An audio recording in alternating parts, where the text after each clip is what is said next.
Record. Well, tell me, this isn't a great Thursday morning. It's an amazing Thursday morning, up before the sunrise, out to play pickleball. That's one of my keys to success is always beat the sun up. Yeah. Always make sure you're up before the sun is. So for you, I know what time that is, 5 a.m., right? And that works for any time of the year. So whether it's summertime or it's wintertime, it's way easier in the wintertime because the sun doesn't come up till like 7:30, 8 o'clock. But by me setting that routine and that habit, it allows me to be automated during the summertime. So 5 a.m. every morning. So that kind of is about what our topic is today. You do what you are. That's what you are. So how often, how long have you been waking at 5 a.m., Steve? I'd say 6 years. So it's been in place for many, many years. And I love the topic. I love this concept because I've said it so many times now. It's like we do what we are. And then people try to correct me. They're like, wait, hold on. That's not what you meant, right? Like you meant that you are what you do, right? Because that's what we've been taught. That's what society has told us is that no. We are what we do. Well, kind of. Sort of. And then it comes to the question, like, which came first? Is it the habits or is it the identity, the chicken or the egg? Mm-hmm. Is it the habits that came first that produced and strengthened your identity, or was it the identity that you had to choose to live in to become so that it would reinforce the habit? And I've proven, and there's plenty of evidence that in order for things to be sustainable, and if it's not successful, it's not, or if it's not sustainable, it's not successful. There's plenty of evidence to show that we do what we are. And so we're going to talk about that today. Mm-hmm. I'm sure there's questions. I'm sure people want to crack into the code, the egg. They want to check under the hood and see, hey, what's in there? What's revving that puppy up? Well, and you and I spoke, and we don't script any of these, but we always have like a conversation before. What are we going to talk about this week? And as we were chatting about that, in the TM90 right now, we're talking about the logical level, and with that comes environment, behaviors, skills, capabilities, beliefs, and identity, and our identity. So if we do what we are at the identity level, explain, and we talked about, how to reprogram your identity. So how do you reprogram who you are? You are who you are. How is that possible, Steve? Well, first we have to identify what identity is. Mm-hmm. Like identity is simply self-image. It's what you believe to be true about yourself. And most people don't look at it that way. They just feel like it is what it is. And it can be, but our identity is our self-image. And when we say that we do what we are, it means how effective is your behavior going to be? Your doing, your actions, something you need to be doing, i.e. going to the gym, i.e. getting in more nutritious meals, doing meal preparation, drinking plenty of fluid, staying hydrated, reading the books that are going to help grow and expand our mental fitness. Mm-hmm. How effective are any of those behaviors going to be when they aren't in alignment to who you are and who you're being and what your characteristics are from an identity perspective? Like, let me give you some examples. The reason why habits don't stick, or we'll call them intentional habit creation. Like we were trying to create this habit by you doing something 3 or 4 times consecutively for 3 days. That's not a habit. For doing something for a week or even 2 weeks consistently doesn't mean you have the habit of putting exercise into your routine. It just means you have some momentum. It means that you have some integrity because now you're starting to do the things you say you're going to do, and you create this winning streak. That's what that means. And it's not until it becomes part of your identity, it becomes a characteristic, it becomes what you believe to be true by yourself, does it really become a habit.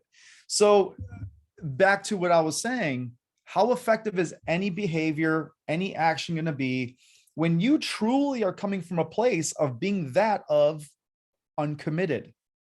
You're inconsistent, you're irresponsible, you're non-integral, you're undriven. Like you do things like, oh, I gotta go work out today. I gotta go do my mile. Like, it's like you have to, you got to.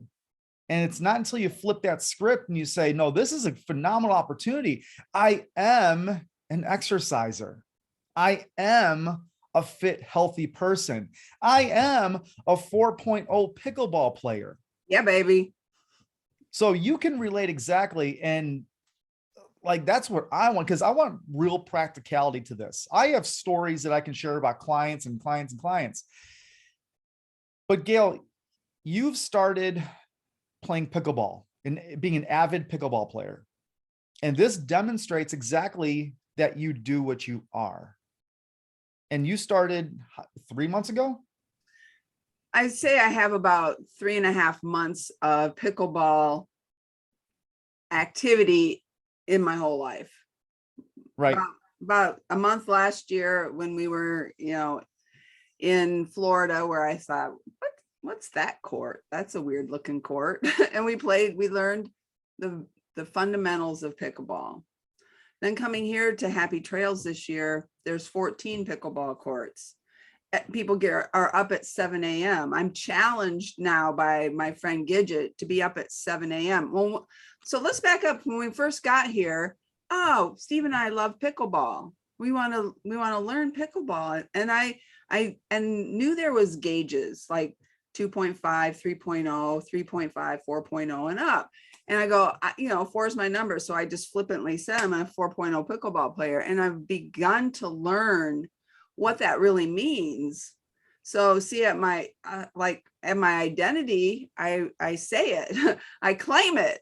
I'm a 4.0 pickleball player, but that doesn't mean I'm automatically going to just show up one day and like be Lightning McQueen and no pickleball like some of those people down there. No, I have to put in the sets and the reps. I have to practice. I have to make a commitment and be consistent in my day-to-day activities. And so I go every day. I've made it a point. It's a promise to myself to do something with pickleball every day, because I look at the patterns in my life. Becoming a real estate agent, I had to show up every day. I had to be, I wasn't a real estate agent when I had a license. I just had a license. It didn't mean I knew what being a realtor was all about. I had to be responsible. I had to show up at the office. I had to take the classes. I had to go on assignments. I had to do the things. And then, I became a pretty great real estate agent. We do what we are. Like it's the practice, it's the practicality. And you and I were talking, you said winning streak. I was on a winning streak. And if I can take our audience back to 2 years ago, I did not work out. I did not see it as it wasn't a part of my identity. Let's take them back real quick, because they're going to be thinking, well, what was I doing 2 years ago? That's when the pandemic started. Like whatever you were doing and however you felt and whatever emotions you were carrying through about this time, maybe it was a few months after, but think back to when the pandemic started. There was a lockdown. The world was changing externally and we had to make a decision. Right. And that's a great point, because we all know when things happen like in the world as that event happened, we can tell you right where we were and what we were doing, what our thoughts were, how fearful we were of what is this? Are we going to make it through? And many people went and locked themselves up because that's what we were told to do. Lock yourselves up in your house. But that was also their identity. Right. That is, I mean, to bring it to the top of the surface, we did what we were. And so for those like Gayle, how is it that you, heading into the pandemic with very little fitness experience, very little exercise experience, starting to grasp the capabilities of your body at 60 years young, how did you come through the pandemic flourishing and creating this vibrancy of a lifestyle where others, we joke about it, but they put on the quarantine 15? Mm-hmm. Like, because we do what we are. And to change your identity. So those of you who want to change, in my mind, I wanted, like I'd been going through a change. So go back 2 years previous to that, when I started to eating more healthy, eating more nutritiously, drinking my water,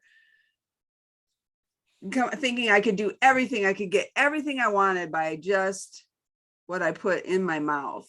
And then, you know, I met you, Steve, and we'd had a conversation, and your energy drew people in to make a choice. We had a choice. I made a decision to show up on March 23rd for a 30-minute workout when it was hard and I didn't really know anything. And from that moment, though, I'm like, oh, well, I like Steve's energy. So we talk about environment. What's your environment? How's your environment? Who are you surrounding yourself with? Because that can play into who you become. Big time. Big time. So Big time. I enjoyed your energy. So I showed up for a second day, a third day, and then you thought maybe this will go 2 weeks, and it went for 2 months. And then, like, y'all know the story if you've heard it. I've done over 400 30-minute body weight workouts, but it's because I changed my identity around physical fitness, and I created a winning streak. And my winning streak went to 557 days of working out 30 to 60 to 90 minutes every day for 557 days in a row. And I thought, man, I am never breaking this winning streak, until it broke. And I got sick and I couldn't do my winning streak, but it stopped. But here's what the interesting part, and this is where I know where my identity changed, because it was hard laying in bed. It was hard not getting up and moving. And as soon as I could get up and walk a quarter mile, walk down the block and back, like, my body has changed. My mind has changed. My attitude has changed. I am a changed person because of the habits that I chose to participate in that made my life better. And so now I do what I am. I move my body every day because it's a part of who I've become. So it's possible. It's possible to change your identity. It's possible to think about what it is you want. And that's the key. You got to know what you want, and then you got to know why you want it. So Gayle, it reminds me of, just if I were to go back to yesterday, we had a conversation. I was a little famished. I was a little probably hyperglycemic. But you said something that just was so subtle, but it stuck out. And it was, you were sitting there and you were on the pickleball court and you said, yeah, I'm a 4.0 pickleball player, but the board says I'm 2.7. Mm-hmm. It's because you had made a decision that you were going to be the characteristics of what a 4.0 pickleball player was at a current 2.7 skill set. Mm-hmm. And that's what's like, once you identify the type of person that you want to be, because that's the first step. Like we're talking about, how do we move? How do we shift our identity? How do we elevate our internal barometer when it comes to our health, our fitness, our wellness? You must identify the type of person you want to be, and then start taking the small steps consistently to reinforce that level desired identity. It's just small steps. And once you take those small steps, then you start elevating that internal temperature. You start elevating that thermostat. I had a client, and you've heard this story many a times, and I've told it here, I believe. I had a client back in 2007. Her name was Debbie. And I'm not going to tell you the story, but long story short, she ended up in our care, in our training staff, and our team. She ended up losing 100 pounds, 100 plus pounds she ended up losing. And this is after a very dramatic introduction that her and I had. And we had a very emotional conversation. But once she believed that she desired more for her life at 30 years young, she lost 100 pounds plus because she continued asking herself through my coaching and through my training and through my provocation, what would a healthy person do? What would a healthy person do to obtain what the desired outcome is? Who do you know that is living the quality of health that you have as your desired goal? What characteristics do they currently live through? What's their paradigm? What's their identity? What do they do? What don't they do? Are they a promise breaker or are they a promise keeper? Do they take the elevator or do they take the stairs? Do they drink the soda or do they drink the water? Do they eat the burger or do they eat the chicken salad? Because you're not working from trying to create a habit, you're working from an identity, a desired identity. So that is one of the several ways, like environment, certainly one way to shift your identity. If you want to change who you're being and who you are, start hanging around people that have what you want. Start doing that. And it's not the big things. It's not like this, like 180, like you're going to turn around and go the opposite direction. It's in your behaviors. It's the small things. It's the small decisions. It's the small promises. You know, I have my sheet here of the logical level. And when I look under, does it got holes in it? Well, it's from my tool notebook. So holy sheet. But this is me. This is my identity. This is who I am. And when I look at it, I think, okay, the behaviors. What did Gayle write down for her behaviors? 30 to 60 minutes of daily movement. Fuel my body nutritiously daily. Live in gratitude for myself and others. That's it. That's it. Like everybody can do that. And you don't have to start at 30 to 60 minutes. You could start with a walk out to the mailbox and back. You could start with a walk around the block. You could start with maybe sitting on the couch and paying attention and, doing leg lifts. Like be mindful that moving your body is important. How about speaking to yourself nicer? Yeah. Just repetitiously. Yeah. Waking up and saying, hey, I appreciate you. I love you. Thank you. I'm grateful for you.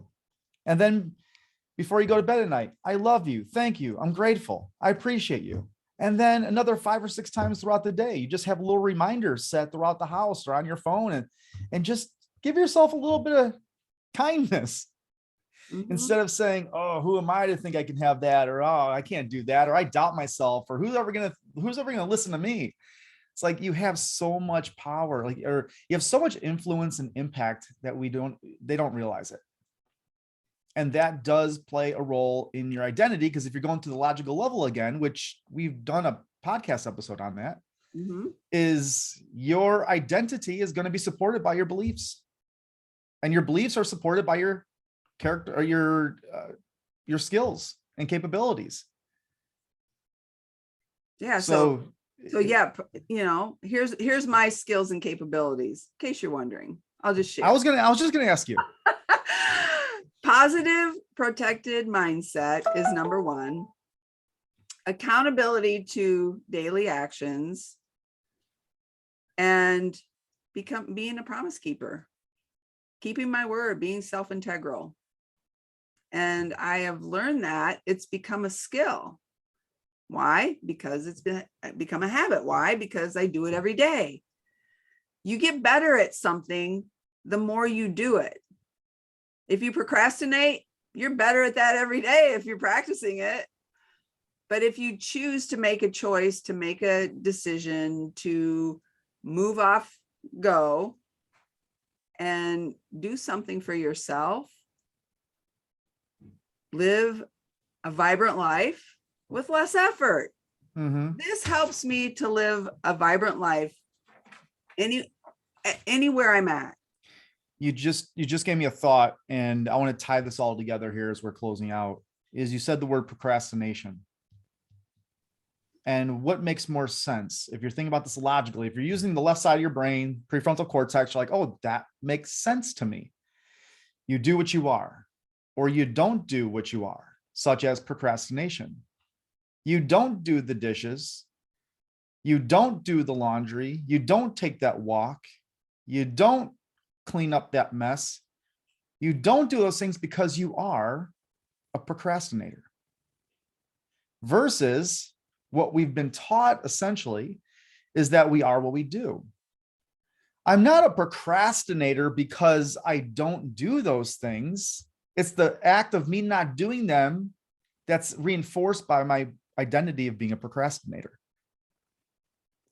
So the takeaway, the transformational takeaway, I would say from this conversation would be create identity-based habits. Work from the bottom of the logical level versus the behaviors at the top of the triangle. Create identity-based habits. It's an identity loop. Like, we can sit here and we can have a conversation about it all day, but your habits are going to shape your identity, just as your identity is going to shape your habits. It's a two-way street. We're just suggesting that since you are where your attention is, place your attention to the characteristics that you choose to live in, because that could be the separator. You having the decision of saying, okay, is it the burger or is it the chicken salad? Instead of working from the place of, well, I feel like I want to do this, I want the burger or are you working from commitment? Well, I'm committed to what my goal is and what me being a healthy person. What does a healthy person do? They're committed. They eat the chicken salad even when they don't feel like eating the chicken salad. And that's why they are healthy. I mean, not every time they do that, but more often than not. Mm-hmm. If the scorecard of your life looked like 80% of the time you made the wrong decision and 20% of the time you made the right decision, which is what social media is going to show you. They show you the 20%, like all the highlights, like, hey, I ate my chicken salad for lunch, or hey, look at my healthy dinner I did. But they don't show you the other 4 meals out of the day or the other 3 meals of the day, because what you eat in private is what you wear in public. Ooh. So yeah, ouch, right? So I would say transformational takeaway from this in We Do What We Are is create identity-based habits. One small decision and behavior at a time. It works. You're worth it. You're worth it. You are. You don't get this life. This isn't a rehearsal for another life that we're going to be looking forward to experiencing. This is it. This is the one opportunity we have. So enjoy it, but honor it at the same time. Gayle, thanks for your time and attention today. What a Thursday. This is a Thursday worth repeating yet again. Yes, sir. And let me remind everybody, you do have the power to change, to make the rest of your life the best of your life. Let's go. Let's go. I'm out. You're out.